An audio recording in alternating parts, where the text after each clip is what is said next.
Alright guys, this is these little Ford sensors, and the sensor don't go bad, but the battery dies, and I can't get a sensor delivered to me for a week. So I started already, and I apologize, I should have got it sooner, but this just snaps over this little plastic tab on there. You pry it up, and then you cut around this rubber, and then you can see there's the battery. Now that battery is soldered in, but if you take your razor knife and lay it under there, them tabs, they'll cut right off. Alright, so you can see the battery's in there. Get in there closer if you can. You can see that that tab is on there, and so I just take my knife gently, and it's at your own risk.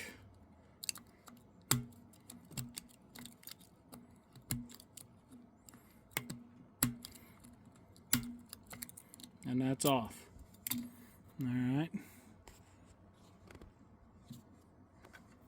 Now you take your pick device.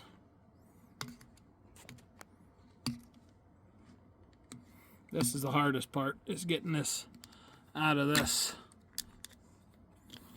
rubber molded. I'm assuming it's for dampening. You're not going to really get moisture in there, so I ain't terribly worried about that. And I know this works because I've already done one. And I can't get, like I said, I can't get my stuff delivered.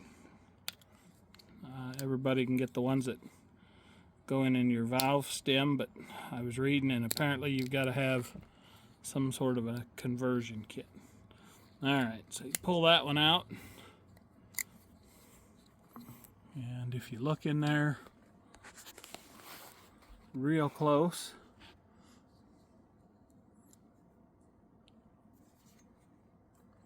you can see that on the back side. Maybe it's kind of difficult, it's dark. Anyway, so you just do the same thing. You get that underneath of it,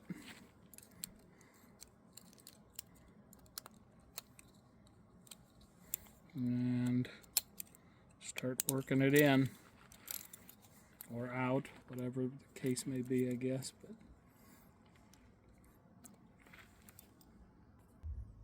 But alright, so you pop that through there, cut that out. It's the same on the bottom as it is on the top. Now, this is just me. I'm not telling you to do it. I'm not saying it's a good idea, but this is what I'm doing to get by.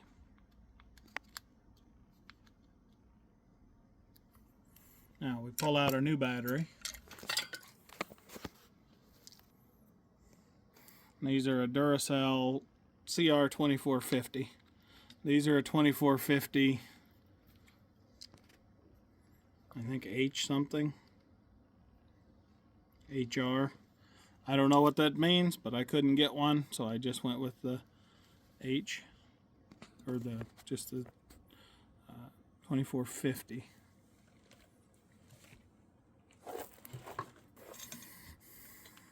And this is in there.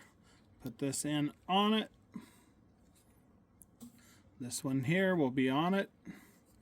You're going to put this down as much as you can.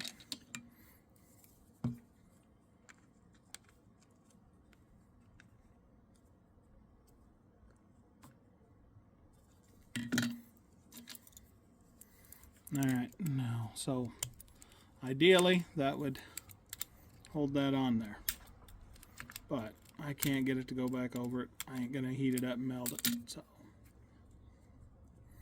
try this one more time.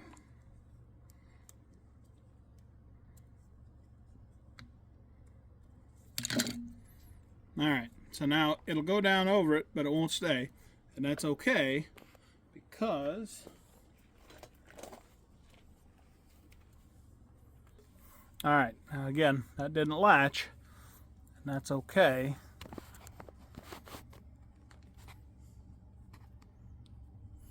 because the way they snap in, it snaps into it first.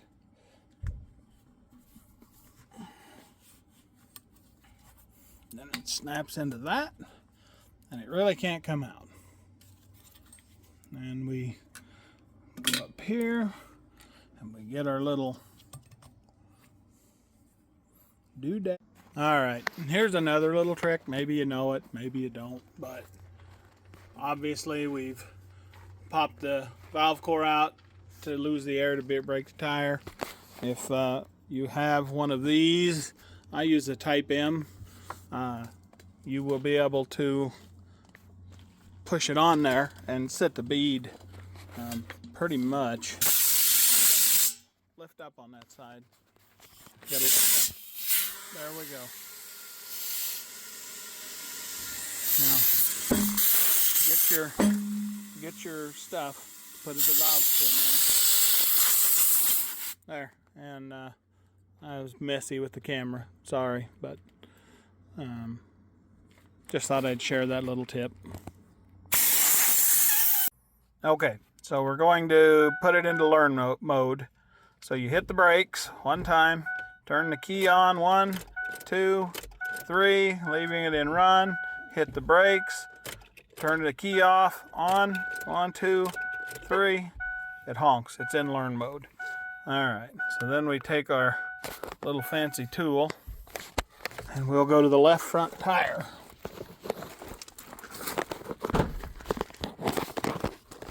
Alright, they're about 180 off. Okay, train the left front. It automatically goes to the right. There, see, that was just close. Okay, we're going to go to this one. And we'll go now to this last one that we did and see if our battery, yep, there we did. So, all trained, training complete, it says on the windshield. Now, when you shut it off and start it, that tire light is gone. Anyway, if this helps anybody, great. If not, whatever.